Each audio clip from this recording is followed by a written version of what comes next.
ஓஹோ, அப்போ உனக்கு நான் முக்கியம் இல்லை அப்படிதானே? ஏய், நான் எங்கிட்டே அப்படி சொன்னேன்? இதோ இப்போ சொன்னீங்க. ஆஹா, உரத்துட்டாளா? சரி விடு. இப்போ என்ன பண்ணுங்க? பேசணும் பேசணும், பேசிட்டே இருக்கணும். நான் சொல்கிற வரைக்கும் பேசணும்.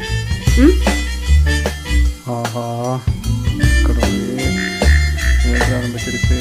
திடீர்னு என்ன செய்ய காத்திருக்கோம். சரிப்பா, பேசலாம்.